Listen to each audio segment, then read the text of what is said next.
Hi, welcome to another edition of Leadership Dialogue Podcast. I am Chikodinaka Dili. We shall continue to scrutinize the multi-democratic party system being practiced in Nigeria. This follows, of course, the recent defection or crisscrossing of politicians from opposition parties to the ruling All Progressives Congress. A lot of concerns has been as to whether Nigeria is now tilting towards a one-party system.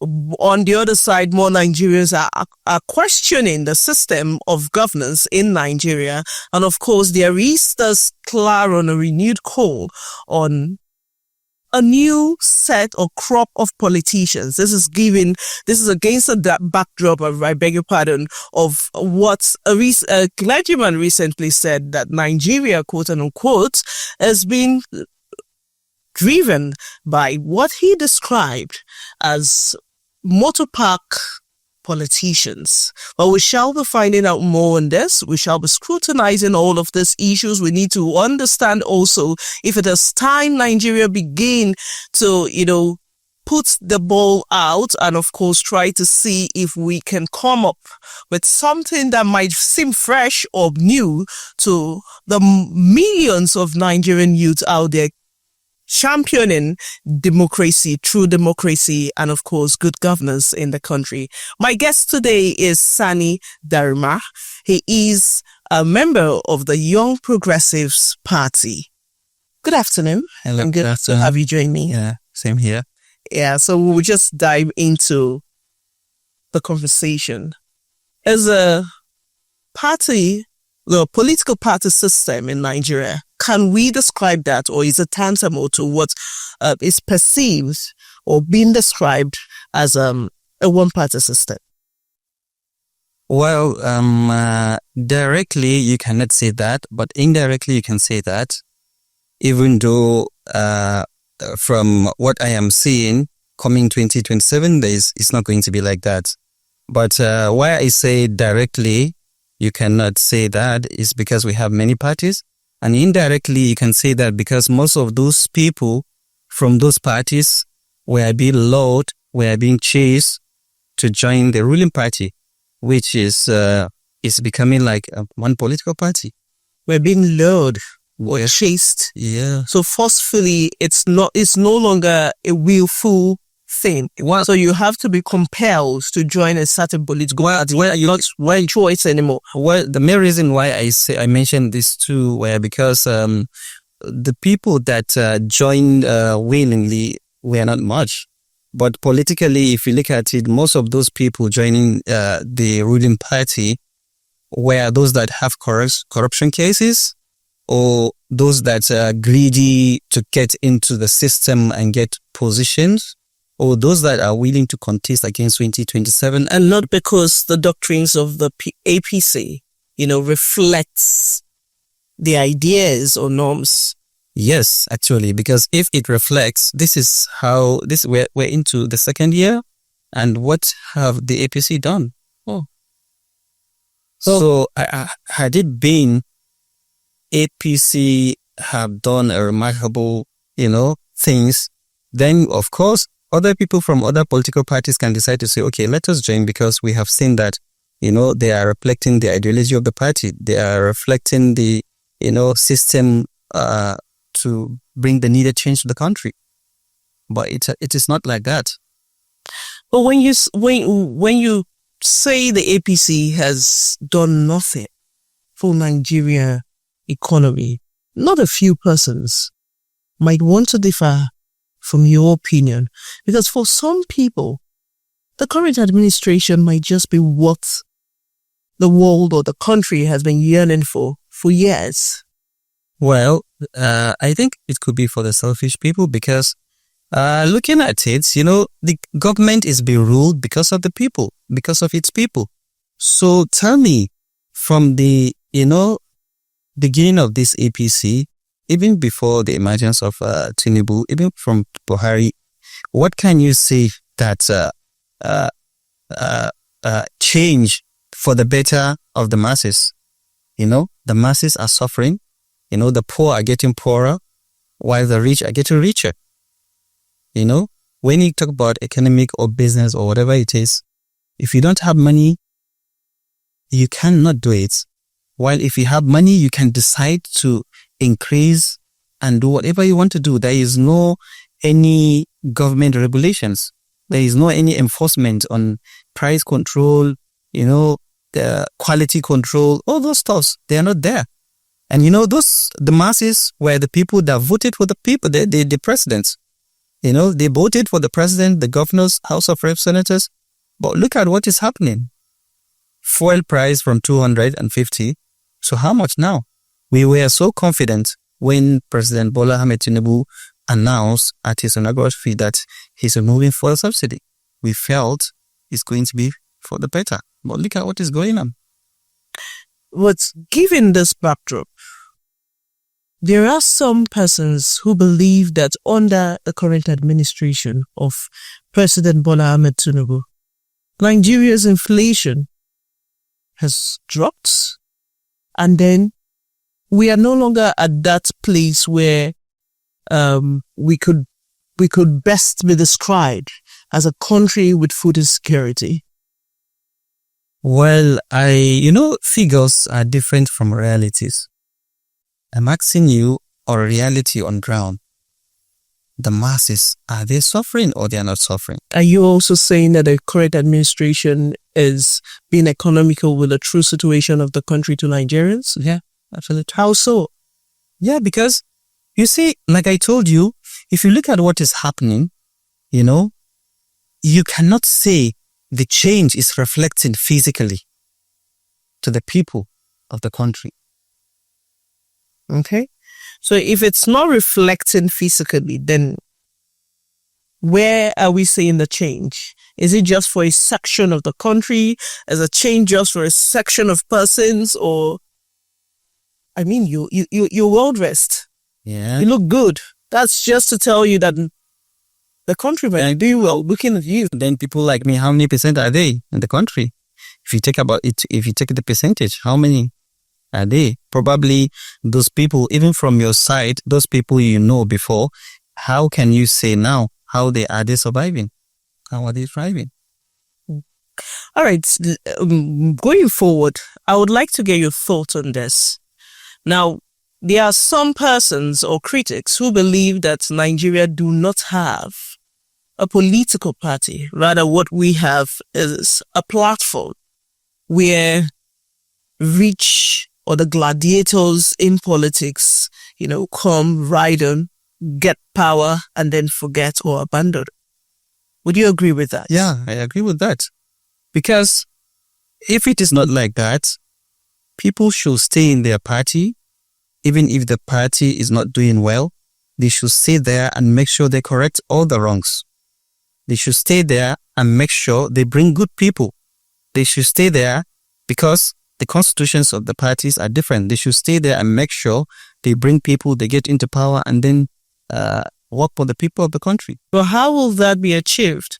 As of the last count, when the National Assembly tried to rejig the electoral acts to give rise to all of this you are talking about, it was kicked against. You see, most of those things, from the surface, you can see it as they are good politics, but indirectly they are serving certain people's interest. Yes, and that is why you see that there is always two sides of it, people supporting it and people going against it. The interest is not for the people. The interest is not for the masses, but there is no way, if that interest is for the people and for the masses, they will be on the same position and they will all support it.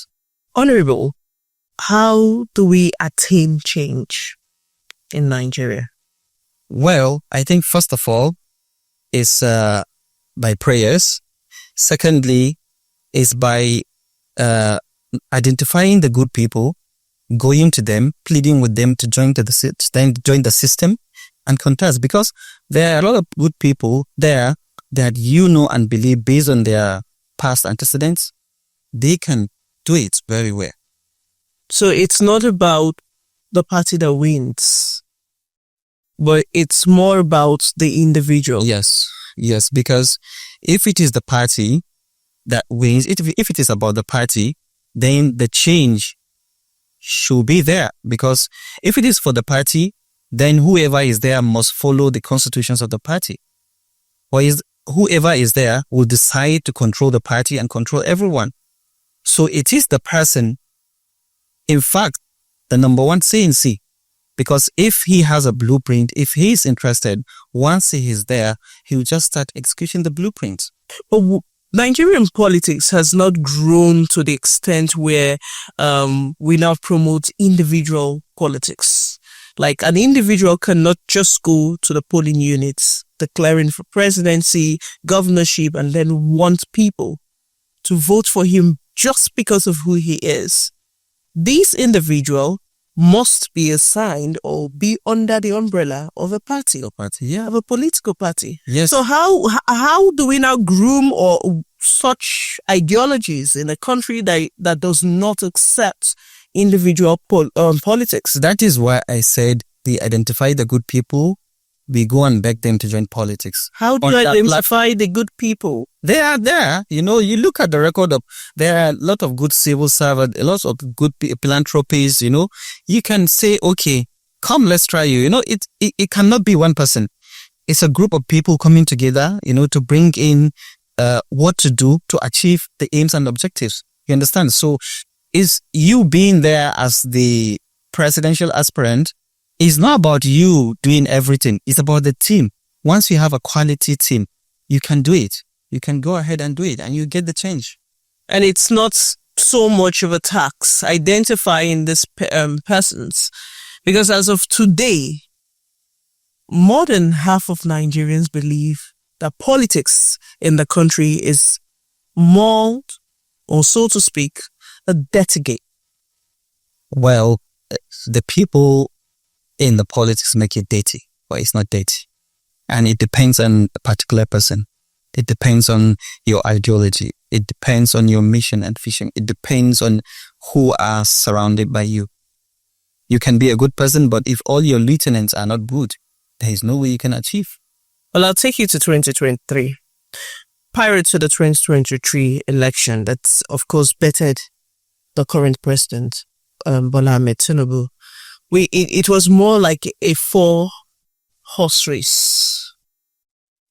And for the first time, we saw a party which previously wasn't given that kind of attention, gathering so much momentum and changing the direction of politics in the country.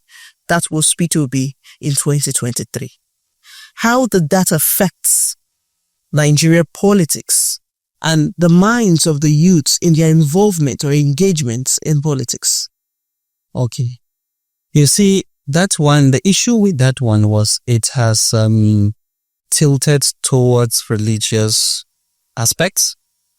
Because if you remember, it was publicly, you know, aware, everyone was aware that, okay, the Christians should go for Peter Obi, and then the Muslims, you know, decided to go wherever they want to go.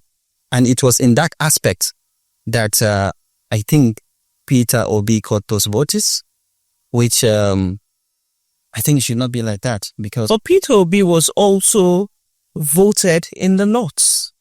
Yeah, but as far as the northwest, the northeast, he garnered some good votes. Not so good. Can we still describe that? Not good. Even his vice presidential aspirant, he lost at his polling units. So this is to show you that is not good, you know.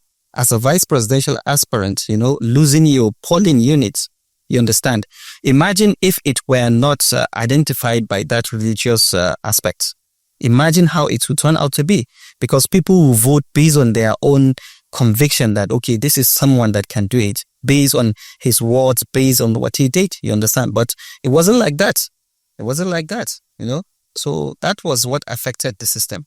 But given the current cross-carpeting of politicians, from opposition parties to the ruling All Progressives Congress, not a few persons would want to find out from you whether or not Nigerian election come 2027 would have the kind of feel we had in 2023, whereby we had the 4-horse race, whereby we saw a lot of youth participate in the electoral process for the first time in many years. Do you think we might see that kind of? Yeah, I think this 2027 is going to be better because as time is going, people are beginning to understand more and more. You understand? And then at the same time, the old so-called politicians, most of them, they are all from the same party. It's from PDP to APC to, they're just going there because of their interests. Old brigade? Yes. So people begin to understand now new breeds are coming. And, Nigerians are saying that we don't need these old people. And in fact, they are even bringing their children now. Look at it on board. They are bringing their children on board. And if you look at it from the social media, from discussions with people, you will see and you will understand that the awareness is there. People now understood that, look, we cannot go for any old breed. We need someone fresh. We need younger people. And that is why I assure you, come 2027, you see much younger people and they will emerge. Well, 2027 might seem far, but we know it's closer than what we know. But given the current situation and the manner in which politics has been played in Nigeria as of today, I would want to differ with your opinion, because when you say more Nigerian youth will be involved in the 2027 election, why are we not seeing the involvement now? As of today, the opposition parties known to us are the bricks of collapse. The PDP is in crisis. Labour Party in crisis. The Social Democratic Party is neither here nor there. So what other platform do we have? What other opposition are we clamoring for? Okay, you see, politics is not politics does not start physical. If you want to achieve your aims in politics, there is what we call underground politics. You'll be doing things underground and then one day you just pop out and then people will be wondering, where was this guy? How did he even start it? How did he even reach there? You understand? That has been happening. I am in the system. I'm part of the system. And you believe such would happen again? It's happening. Yeah, we are doing it. So, you seem to be speaking with so much confidence. And I would like to ask you my next question, which is, just a minute, which is, apart from the Atiku Abubakar, the Peter Obi, who else do we have? We have younger people. Like? It's not yet time. I promise I'll come back. Yeah, I'll come back one day and I will reveal the candidates, which everyone will be happy about, which everyone will, unanimously support based on, his antecedent, based on his capacity, based on his missions and visions, everyone would like. And you feel his ideology also will be compatible? Yeah, with Nigerians? Yeah, because we have been making a lot of researches. They said if you want to change the future, you look at the past tense, you look at the history, you look at the present, and then you can be able to predict and change the future. Do you mind telling us who this person is? Like I said, I am going to come back. I think we're getting curious because in politics, election is heated up already. In politics is game. It's a strategy. A game of numbers. Yeah, everything has its own time. So I can decide to say, okay, let me mention it, and then a lot of things will start happening. It's a game. It's a strategy. It's like I'm revealing some of the strategies, but for now, we are strategizing on the ground. And soon, like I said, soon, I'll come back. Is this strategy a strategy of the YPP? Yes, I can say that. Young Progressive Party. How strong is a Young Progressive Party when compared to parties like the All Progressives Congress, the PDP, the SDP, even APGA? Okay, you see, for party to be strong, it's not something that it's not a miracle. It's not something that is difficult. It's just for you to sit down. First of all, your constitution, visions and visions. Secondly, your sincerity. Thirdly, your engagement and commitments. And YPP has all those qualities. Yes, they have all those qualities.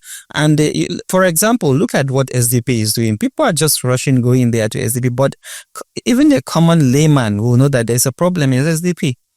How many people, how many presidential aspirants are going there?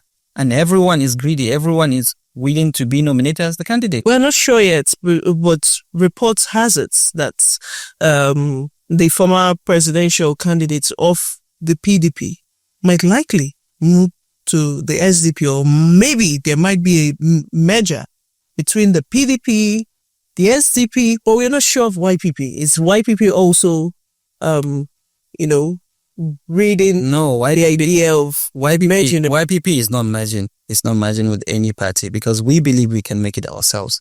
And then from the speed we are moving, we know we are 100% confident. I want to know the speed because, like you also mentioned, politics is a game of numbers.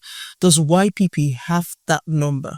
The highest person who has brought YPP to limelight is the late Ifeanyi. He only died last year. Okay. So who else? Okay, let me give you a common example with Patrick Ifeanyi. From his own zone, because of his commitment and hard working, he emerged and he won. So this is what we are doing in all level and all sector of YPP in all the country. Tell us about the ideologies of YPP. You see, in a nutshell, from the word or from the name YPP, Young Progressive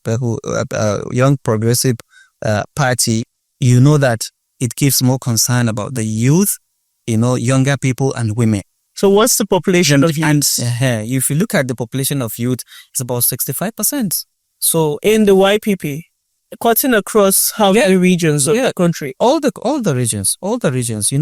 When you talk about party structure is different from aspirants. Now YPP is just waiting, for all those so-called aspirants that will go to other parties and they will be rejected. They will not have any option, any platform to come. Sincere platform, sensitive platform, trustworthy platform than YPP. They don't have that any option. You see, like I told you, politics is a calculation. Everyone has his own ways of calculating. Everyone has his own ways of doing things. We are not greedy. We are not in a hurry, but we know we have calculated very well. We have sat down, we do it very well, and based on experience. It's not about, the younger people. We have elders that guide us, because they can tell you what happened yesterday, and both of us can say, okay, this is what is happening today, and then we can decide to say, okay, this is likely what is going to happen in the future, and this is what we are doing. We don't have greedy people in YPP. We don't have people that are just there just to contest. No, we are building the party, a lifetime building party, a party that we can leave a legacy. A party that we can say, yes, so people or so person have done this. Now he is late. We are proud of him. We want to leave history. But your words resonate with words from some particular persons or people in Labour Party. Who? But after Labour Party became the Labour Party we saw in 2023, and after the election, what happened? You see, if you look at let me give you an example. The presidential aspirant of Labour Party, he was a governor. What has he done when he was governor? Even when he was governor, there was a time when he said Northerners must be given an ID card. Northerners that are staying in his states must be given an ID, must be identified for them to stay in his states. Does that reflect a true leadership? So even from the selection of a leader, you have to sit down and look at it.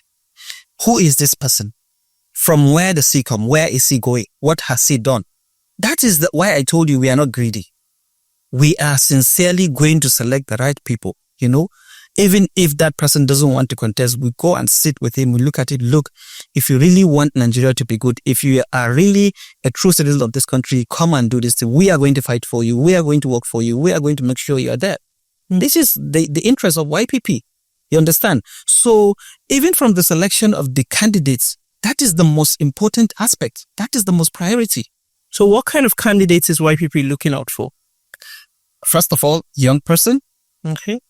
Any young person, he has energy, his brain is, sharp, he's up to date, someone that can decide, he's up to date, not someone that doesn't even know how to use laptop, not someone that doesn't even know what is the current situation, global situation, so. And is age a factor? Well, I don't want to mention, but let's say, to me, because this is my own, personal conviction, like maximum 65 years. Maximum? Yes, maximum 65 years. Yes. Okay. So YPP is solely a youth-driven party, or a party where solely party, but like 65% use young people and women. Young people and women. So women too. The women will be given more rights. Yeah, more positions and opportunities in YPP. Yes. So is that a way of conversing, YPP or conversing for YPP, or advocating to YPP's ideas for Nigerians to buy? Well, it could be that from other people, but for us, women and mothers, naturally they are leaders. Naturally they are nurturers. You understand? Naturally, they are supportive, you understand? Naturally, they can sense things, either positive or negative, more than the men, you understand? So we feel like, bringing them on board will give us a good guidance, will give us that feeling of parental sensitivity, things like that. Okay, we'll look into YPP's agenda for women, children and youths when we return from this break. To stay. Ladies and gentlemen, the Leadership of Justice and Economic Advancement, LJ Nigeria, has launched a bold national campaign titled Operation Free the Bush Now. Operation Free the Bush Now, aimed at dismantling the growing network of kidnappers and criminal elements who have turned Nigeria's forests into strongholds of terror. Attacks carried out in bushy and forested areas, often linked to armed criminal factions within the rogue elements of the Fulani herdsmen, have led to widespread fear, displacement, and tragic loss of innocent lives. National Assembly must legislate and enforce the nationwide ban on open grazing. Security forces must conduct sustained forest clearance operations and dismantle identified criminal camps. Communities should be trained and supported to monitor and report suspicious bush activity through protected channels. Ladies and gentlemen, together we will free the bush, not with bullets, but with boldness, not with fear, but with fire for justice. Hashtag LJE movement free the bush. Hashtag LJE Nigeria. Thank you very much and God bless you. Well, it's still Leadership Dialogue podcast on LJE Nigeria TV, and the conversation is still on the opposition party politics in Nigeria amid the crisscrossing of politicians ahead of the 2027 general election. My guest is still in the studio, Honorable Sani M. So while we're on that short break, you were... Yeah, I was talking about, first of all, from the selecting of the candidates here. I gave you an example of Peter Obi. Let me give you another example, like the Senate president. He was in PDP, he has cases, I think about how many billion naira EFCC. And then all of a sudden, he just met Buhari in England, and then he just come back, and then he just defect to APC. It's common knowledge. That's what I'm telling you. From Senator Shomole did say prior to the election in 2023 that where you have loads of sins and you want them forgiven, there's just one way out. You join the ruling party. APC. That's the narratives we want to change. That's what we are changing, and surely we are changing it. You'll see. What modalities do you think the YPP can put on ground to demystify these thoughts and, of course, disrupt this pattern? Okay, like I told you, first of all, youths are the vanguards of any change. They are the majority. They are the frontliners. They are the one that, even when it comes to snatching votes, even when it comes to fighting, whatever, protesting, they are youths. So this is party for the youth. You understand? And these youths are the ones to decide who they want to choose as their candidate.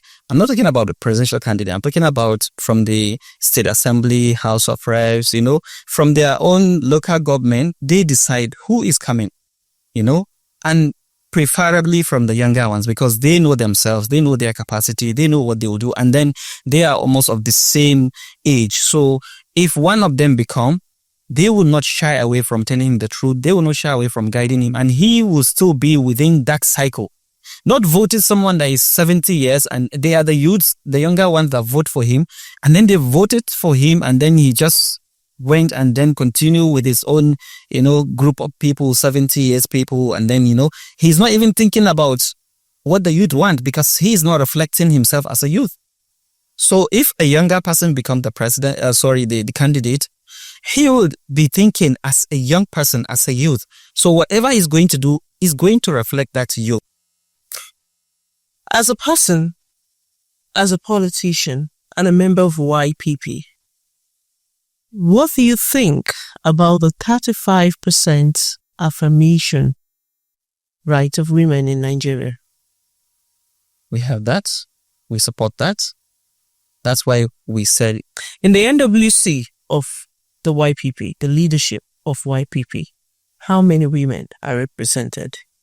Well, we have a CWC, we have Executive Council, so virtually it's about that position. We have that number, 35%.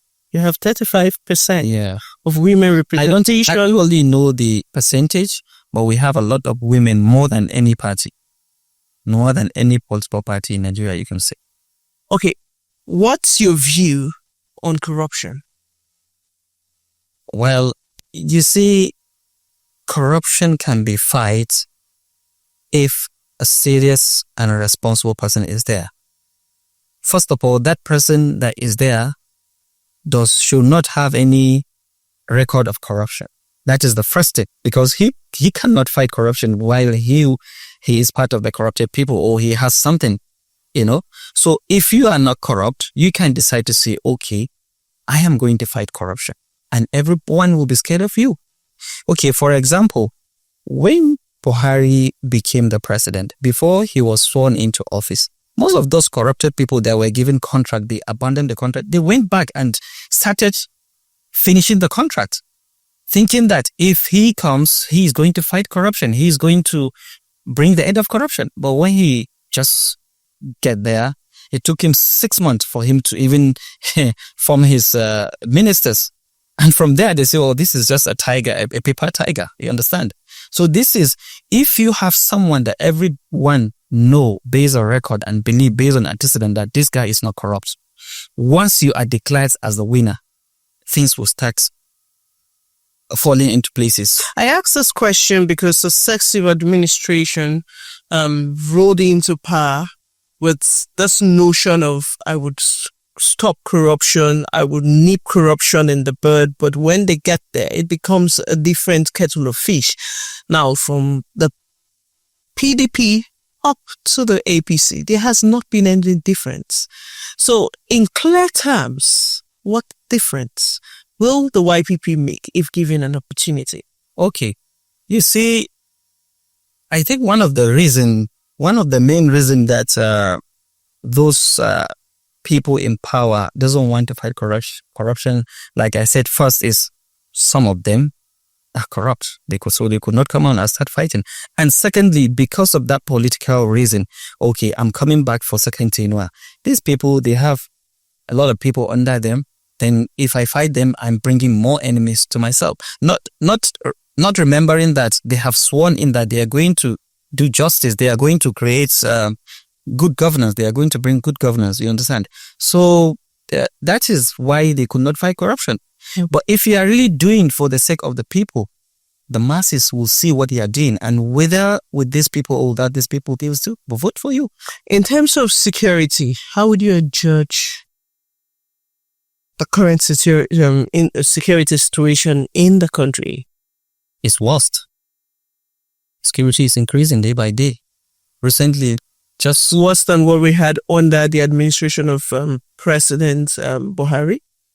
Well, I cannot say that, but what I know is from the from the time of Bola Ahmed Tinubu, to this date we are, it's increasing. So what I can say is worse. How so? Yeah, just look at what is happening. What is happening in Jos? What is happening in other states? Even in Maiduguri. But it was worse. It's not like he came into a calm state and things turned out this way. Yeah, if you cannot bring total solution, if it can be less and then become worse again, then you cannot say it's achievements. You cannot. Yeah, you have to, especially in terms of security.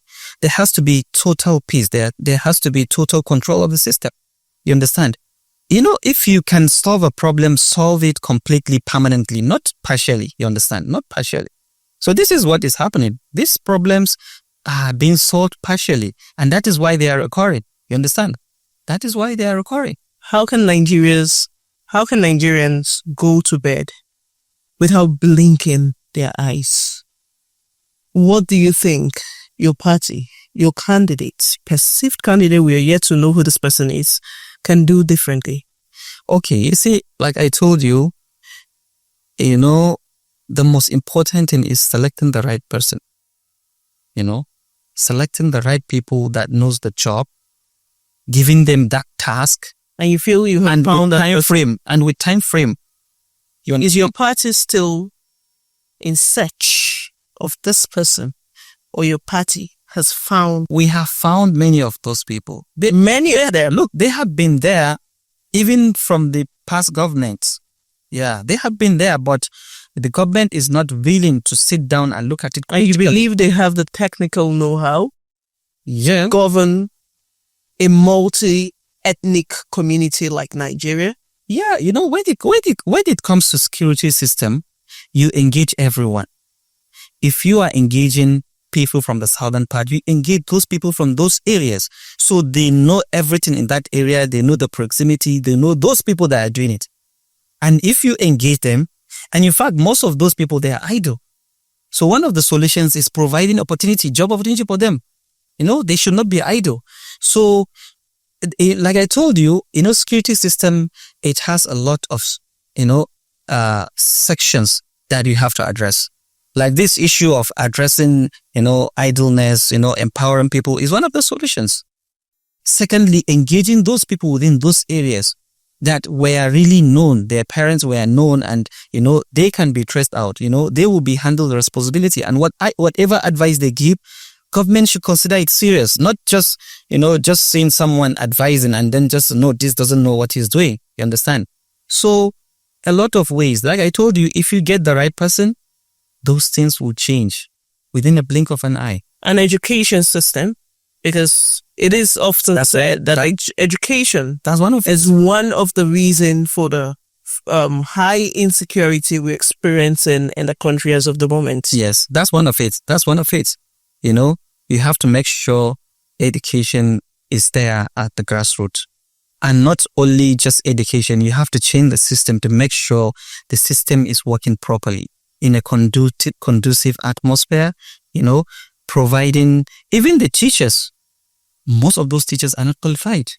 You have to make sure there is this orientation, there is this training, there is this. And not only education, even vocational training, even skills and acquisitions. Because there are people that no matter what you do, they cannot capture the theoretical system or theoretical aspect. But once you engage them into practical, into, skills, they are good on that. And once they are there, they'll be busy, Look at what India, look at what China are doing. You see young people doing things and they're importing it to us. And you feel the administration of President Tinubu has not done all of these ideas. Are you asking me? You are more even current than me. So No, I'm not current. I'm just talking from the place of Nigerians, because you are also a politician, and we always listen. Yeah, but they are not doing it. They are not doing it. As you do know, it is said or believed that politicians are neither here nor there when it comes to reading out ideologies. That's what I told you. So who do we believe? That's what I told you. Like I told you, selecting the candidate is the most important. But you're still a politician. Yeah, but I said the truth. You understand? If I were in APC, I would not have given Tinubu the tickets. Yes. If I were in a Labour Party, I would not have given Obi the tickets. So Tinubu is a wrong choice for Nigerians? Yeah, for me, it's wrong choice. How? You have seen it on ground.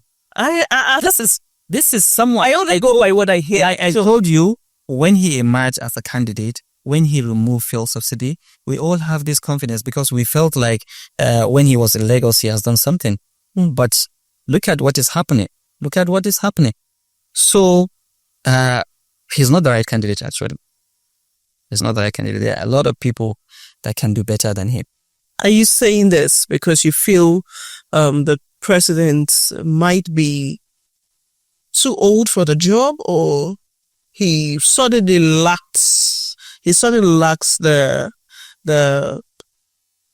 mindset, the agility, and the drive to push the economy? All of them are factors. But the most important thing is selecting the right representatives, like I told you. If you choose a right person, you can just go and sleep. But if you I'm talking about the cabinet. I'm talking about the cabinet. There are people that knows what they are doing. Most of those people in the system, they find their way to be there. It's not like the president is searching for those people. You as a president, you have to voice themselves. Most of them, they find their way. They work their way from the back door. Yes. So, and most of them were being rewarded based on what they did, the contribution they gave to the party, or not on merit, or to the candidate. Yeah, most of them. So, and government is big. You can decide to contribute and help someone in the system, and then when he comes to the system, okay, you don't have the capacity to do this thing, but you can do this thing.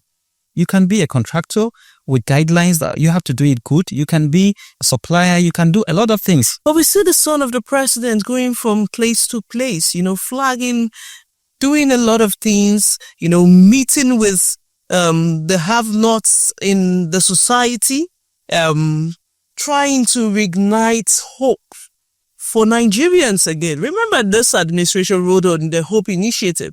And so far, would you say that the Hope Initiative has been zero? You see, it is unfortunate, because what role does the son of the president have in Nigeria, in the country? Is he one of the executive people? Is he because of the son of the president? What is he doing? He's going there, meeting people, giving rights on behalf of government. With whose money? With whose order and directives? Why can't the government people do it? Why can't the ministry that is responsible for that do it? But he would not have embarked on such journey if he did not get a leeway from the government of the day. Remember that the government is not a sole ticket. It's between the president and, of course, the vice president. Okay. So in the absence of the president, the vice president is there. Before the son of the president will take action or do anything, of course, even if the president is not there, there is some... Now you are there. Even the vice president, I think I saw it, that he was complaining. A lot of responsibility that he's supposed to do it, someone has been taking it. So who is this person? Many people, including the son of the president. Even though this going to places, distributor rices is not solely... You believe that the office of the vice president has been dormant for a while? Yeah, everyone knows that. Why is that? Well, I don't know because I'm not in APC, I'm not in the system. Well, you're a politician and you've been following politics in Nigeria. You have friends. You talk about politics, and I'm sure you understand some things that may be going on. Yeah, I may understand something, but it might not be true. It might not be correct, That is what I understood. So I cannot say what I understood to be exactly what is happening. But everyone knew that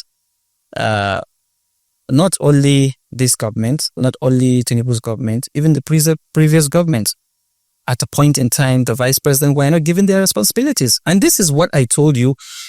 You need to get the right people. You need to get the right team. Because it's a distribution, sharing of responsibilities. One person cannot just handle everybody's responsibility. You understand? And that is why you see government of other countries running successfully. Within 6 months, you see that they achieve a lot, thinking that, how is it miracle? It's not miracle because everyone has been assigned to a duty and he has been given a time frame to do it and deliver. You understand? In what direction should Nigerians be looking towards ahead of 2027 in terms of picking? First of all, a presidential candidate. First of all, of course, political parties too. Yeah. First of all, Nigerians should look at younger people because everything. If you look at the history, even Nigerian history, most of the former presidents that did well were very young. Yakubu Gowon is young. How many years? Just 30 years. IBP, 34 years, So you can see it even from record. That is why I told you, we look at the past and then add with the present and then predict the future. And this is one of the decisions we have concluded that younger people will serve Nigeria, will liberate Nigeria from where it is to the better place more than any of the so-called, older people. Well, we most sincerely thank you for your time with us. Thank you so much. Honorable Sani Darma. Yeah. Of course, he is a politician, a Nigerian, and a member of the Young Progressive Party. We're still waiting for who your candidate is. I'm sure that for sure I'll come and tell you. So next time you would let the cat out. That time I will tell you. We have already passed that stage, so we're unstoppable. Okay. Yes. We're looking forward to that. Remember, it's still your show. It's the Leadership Dialogue podcast on LJE Nigerian TV. Please do ensure you subscribe to our channels on YouTube, on Facebook, and Instagram, TikTok as well. The handle is still at LJE Nigeria. But I'm Chiko Dinaka Dili, and I hope to see you again. Bye.